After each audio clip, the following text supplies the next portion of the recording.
رسول اللہ صلی اللہ علیہ وسلم نے ایک شخص کو اپنا ایک خط دے کر بھیجا اور اسے یہ حکم دیا کہ اسے حاکم بحرین کے پاس لے جائے۔ بحرین کے حاکم نے وہ خط کسریٰ شاہ ایران کے پاس بھیج دیا۔ جس وقت اس نے وہ خط پڑھا تو چاک کر ڈالا۔ راوی کہتے ہیں اور میرا خیال ہے کہ ابن مسیب نے اس کے بعد مجھ سے کہا کہ اس واقعے کو سن کر رسول اللہ صلی اللہ علیہ وسلم نے اہل ایران کے لیے بد دعا کی کہ وہ بھی چاک شدہ خط کی طرح ٹکڑے ٹکڑے ہو جائیں۔ اللہ نے بہت جلد اپنے سچے رسول صلی اللہ علیہ وسلم کی دعا کا اثر ظاہر کر دیا۔ صحیح بخاری حدیث نمبر 64۔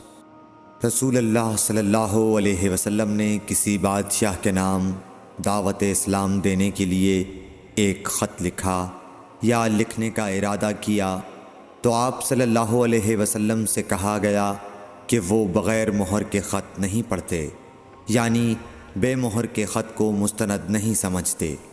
تب آپ صلی اللہ علیہ وسلم نے چاندی کی انگوٹھی بنوائی جس میں محمد الرسول اللہ کندہ تھا۔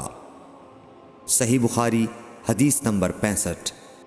ایک مرتبہ رسول اللہ صلی اللہ علیہ وسلم مسجد میں تشریف فرما تھے اور لوگ آپ صلی اللہ علیہ وسلم کے ارد گرد بیٹھے ہوئے تھے کہ 3 آدمی وہاں آئے۔ ان میں سے 2 رسول اللہ صلی اللہ علیہ وسلم کے سامنے پہنچ گئے اور ایک واپس چلا گیا۔ پھر وہ دونوں رسول اللہ صلی اللہ علیہ وسلم کے سامنے کھڑے ہو گئے۔ اس کے بعد ان میں سے ایک نے جب مجلس میں ایک جگہ کچھ گنجائش دیکھی تو وہاں بیٹھ گیا، اور دوسرا اہل مجلس کے پیچھے بیٹھ گیا، اور تیسرا جو تھا وہ لوٹ گیا۔ تو جب رسول اللہ صلی اللہ علیہ وسلم اپنی گفتگو سے فارغ ہوئے تو صحابہ رضی اللہ عنہم سے فرمایا، کیا تمہیں 3 آدمیوں کے بارے میں نہ بتاؤں؟ تو سنو۔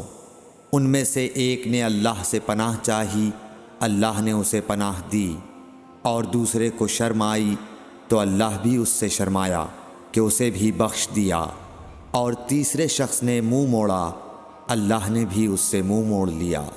صحیح بخاری حدیث نمبر 66۔ رسول اللہ صلی اللہ علیہ وسلم اپنے اونٹ پر بیٹھے ہوئے تھے اور ایک شخص نے اس کی نکیل تھام رکھی تھی۔ آپ صلی اللہ علیہ وسلم نے پوچھا، آج یہ کون سا دن ہے؟ ہم خاموش رہے حتیٰ کہ ہم سمجھے کہ آج کے دن کا آپ کوئی دوسرا نام اس کے نام کے علاوہ تجویز فرمائیں گے۔ پھر آپ صلی اللہ علیہ وسلم نے فرمایا، کیا آج قربانی کا دن نہیں ہے؟ ہم نے عرض کیا، بے شک۔ اس کے بعد آپ صلی اللہ علیہ وسلم نے فرمایا، یہ کون سا مہینہ ہے؟ ہم اس پر بھی خاموش رہے اور یہی سمجھے کہ اس مہینے کا بھی آپ اس کے نام کے علاوہ کوئی دوسرا نام تجویز فرمائیں گے۔ پھر آپ صلی اللہ علیہ وسلم نے فرمایا، کیا یہ ذو الحجہ کا مہینہ نہیں ہے؟ ہم نے عرض کیا، بے شک۔ آپ صلی اللہ علیہ وسلم نے فرمایا، تو یقیناً تمہاری جانیں اور تمہارے مال اور تمہاری آبرو تمہارے درمیان اسی طرح حرام ہیں جس طرح آج کے دن کی حرمت تمہارے اس مہینے اور اس شہر میں ہے۔